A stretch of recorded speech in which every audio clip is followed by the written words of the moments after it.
customizable. So I guess that's the main point, to show this one is customizable. That last link actually was a link to get to their development side, which I wasn't planning to demonstrate today, but I can demonstrate the development side another time. Maybe we can take a look at the product, and then we can go to another community to look at the tour. If any time you have any questions, you can raise your hand, I think, or if they're unmuted, you all can ask me questions at any time about my tour of the communities. I think I wanted to show one more community, maybe the GIS community or facets community. I think also the AWIPS community is pretty active community. So this is a NOAA facets community. They're a pretty active group. And if you all want to see any of what the other communities are doing, if they're open communities, you can just join and you'll be able to see what they are doing to give you ideas of how you can use a VLab to benefit your group.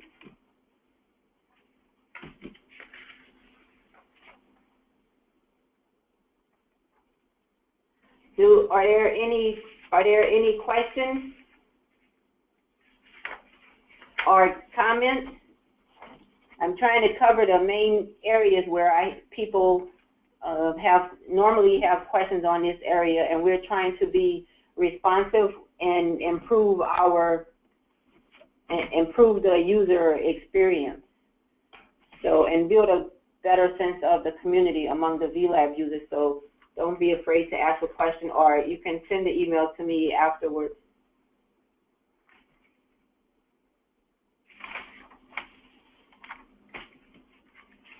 Just wanted to make sure I didn't leave anything out. The last time I gave a discussion about the profile is a way to write something about yourself, such as your areas of expertise. The VLab should be a way for all users to be able to find an expert in a certain area. So I mentioned the blogs. So maybe if you're not a member of that community, you may not know that there's an expert in that particular area.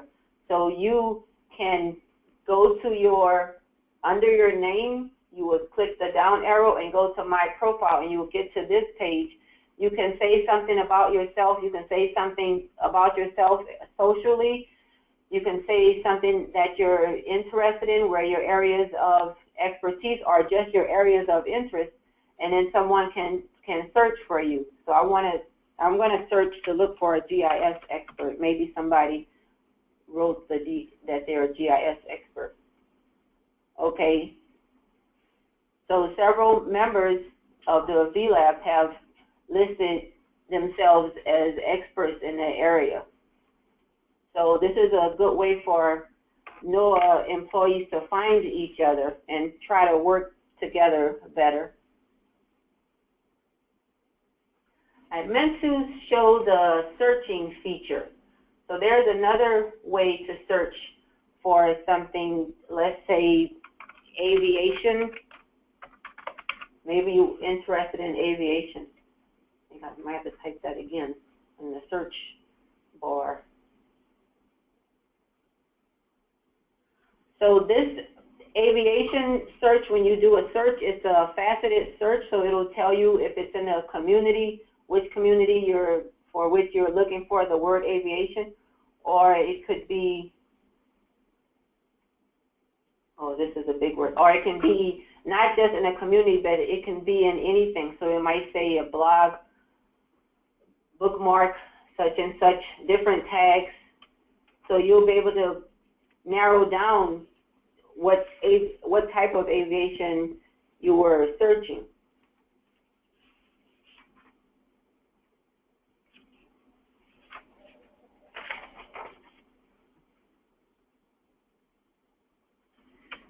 Alrighty.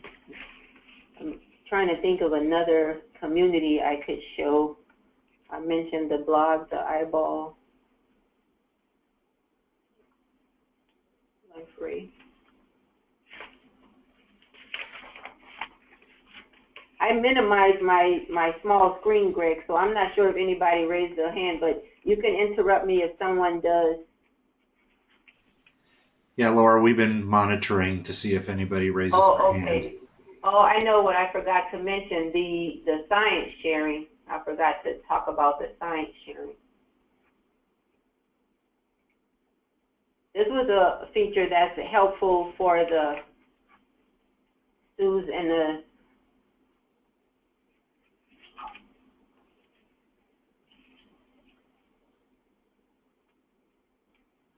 the different offices, the NWS facilities. This was one of the features that they were really really appreciated.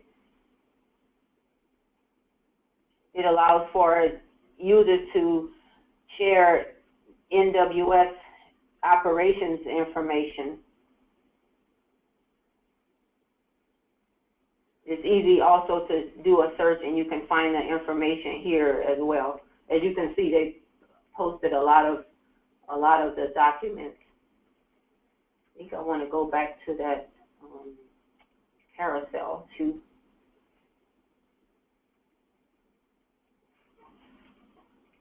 See if it's on the welcome page.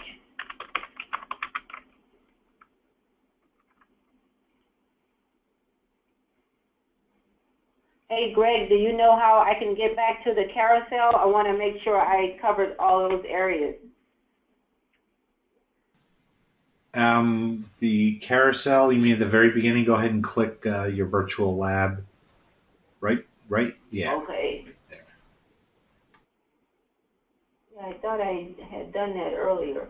Let me see. That's a different. Is she talking about? So Laura, if you're trying to get, yeah, I'm trying to get to the carousel in the beginning. you're trying to get onto the public page. So that's, you go up to My Communities, Okay. and then you go to the public virtual lab, one above where you are. Okay. Right. I just want to make sure I had touched on all of the areas. And can you think of anything I may have missed? I try to use the common themes that the users normally ask. No, I think that's been a good review. So, Okay. And then if anything else I forgot, I can add it to the next time. I know maybe we can do a development, maybe not December, but maybe January. And I think that's normally something people need help with, the development side. That seem like more learning curves. So this is Ken. I apologize for getting on the call late. I was given another demo. So did we want to go ahead and switch to what's new in the VLab? Yeah, we'll go ahead and do that. You can go ahead and grab it, I think, Ken, since you're an organizer. Yeah, I'll do that. Yep.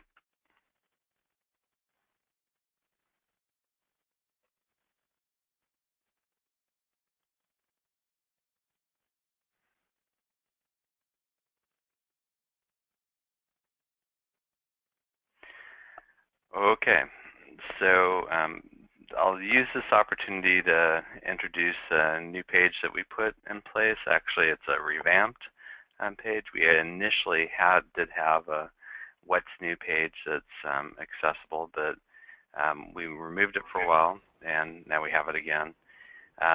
So it's from when you first log in to the VLab, you land on the welcome page. It's What's New, and from here, you can get a sense for what we're doing is, and I mentioned this last month, that we're now putting in place, as communities are added and as new development projects are added to the VLab, we're adding entries here. And the advantage is that you can go to one spot and find out about it, or if you want to, you can actually subscribe to it. And that's, you notice I'm subscribed to the new communities, so you can just click on subscribe, and then you don't even have to go out and look at the VLab. you get a notification. I'll have to look. It doesn't look like this one is.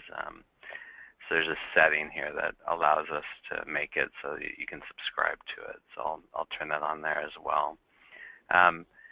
So why don't we just very quickly go through some of the new communities and some of the new development projects that have been created over the last month. And then I'll talk about some of the development activities that we've been involved with. So on the community side, there are a couple related to the aviation forecast verification tool. The SUS, there's a new Continental West community. Sneaker waves, not like tennis shoes, but sneaker waves along the coast. That's a new community as well. Risk model, and that's going back to last month. So those are the new communities that have been created over the past month. And then on the project side, we have the Enhanced Hazardous Weather Outlook project. There's a Central Region WPC QPF test project that I believe John Ice created in response to under the Central Region SUS. It's a sub-project of that. And then there's, I guess, GPU capability. This is a Azrael FV3 project. And then Boise Verify now is in VLab 2. So those of you that are familiar with Boise Verify from the field, the Weather Service field. And then stock analysis, I think this has to do with fisheries. Yeah, it's a fisheries assessment model. And then NSEP Libs, and this is from last month too, but I'll just, because it's important, it's the first project that we're working with the developers, the model developers at NSEP on looking at the feasibility of using VLab as their means of managing model code. And they're actually looking at using either subversion or Git as the mechanism there. So those are some of the activities or new development projects and new communities. Other things that are taking place that I think would be of interest to people is that there's been a request for change to make VLab accessible within AWIPS. It requires some networking changes at each of the sites. That's been approved. We're going through testing on that now, and it's past the first phase, so it's working as desired. So we're looking now at implementing the changes out in the field as well as on the production VLab side. And I'm trying to determine whether or not we're going to need to go through an RC with an NSEP 2 for the change. On the VLab side, it's really, we're wide open right now. What we're doing is we're identifying requests coming in from AWIPS IP addresses, and those, the AWIPS security folks wanted to make sure that on the operational system they couldn't download RPMs. So we put some restrictions in place that would prevent that from happening. So that's of interest. And the other is that there's one of our developer, Mike Giebler, who's on the call today too. He's been actively engaged in working up some mock-ups, or not mock-ups, but actually a prototype for the Ideas Marketplace. And this is something, you know, we've had, we're excited to finally get to it. So, and then there's some email formatting that we're trying to preserve with regard to when you subscribe to forum messages or to forum threads. There's an issue there with how HTML formatting, whether it's preserved or not. So we're trying to work on that. One of our developers, Shravan, is doing that.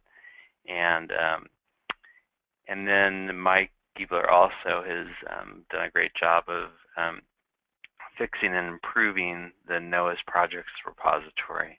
And so if you go out and you're anyone that's entered in projects in there is going to be getting a ping soon to go out and make sure that your information is up to date. And I think you'll find that the searching and there's some new capabilities there, like listing your projects and things like that, which actually I can show that very quickly. So I think it's a great step forward. So now you can come up here and you can actually click on this My Projects, and it'll then show you the projects that are yours. I only have one in the system, Tracking Mediagram. But you can also go in and searches and things like that, keep the state, so that if you come in here and change your preferences to see like 75 items per page, that is preserved. So that is that. And I think the other big item we're looking to spend more energy on, again, is single sign-on. And we've heard our users, and we know it's a high priority item, and so we're looking at working on that and getting that out to the VLab users. So that's my update. Okay, thank you very much, Ken. Let's go ahead and I will take over the screen now. Oops.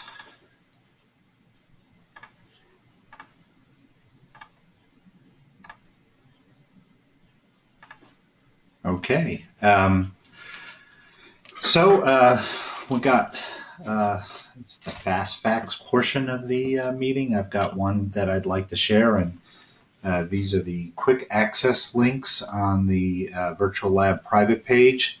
So I'm going to go ahead and navigate over to there right now. For those of you who didn't get on early enough, the private pages are the ones that show up with an I symbol with a cross through it. The ones without it are the public pages. So going over to the Virtual Lab private page, we have this column in the center just below the welcome bar, which is the quick access links. And we've made a couple of changes since the last meeting here, but I'm going to go ahead and review what we have on here. We have quick links to join an existing community or to request a new community. We have quick links for projects, so this will go straight to the Development Services homepage, which is the Redmine page. Or if you want to request a new project, you can do it right here from the quick link. And then also we've added a quick link to request a new external partner. These links and forms were available, but they were sometimes a little bit hard to find, so now we've included them in this quick link list. You can see the rest there, available NRAP positions and some VLab metric data to see what kind of usage the lab is getting. So I think at this point we're coming up to our roundtable discussion time. So that means that we're going to open the floor up to anybody who has any questions about the VLab or anyone who wants to start a discussion. We've got quite a bit of time. If we don't fill the next half hour, that's fine. We can end early, but I'd like to encourage those who are attending right now to contribute. So we'll wait and see if we see a hand raised, and we'll go ahead and unmute you at that point. So any questions from anybody or anything want to say anything?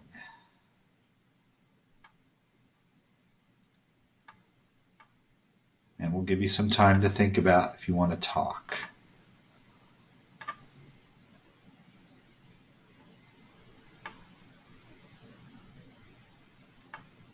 Anybody? You do have one? No, no one. Okay.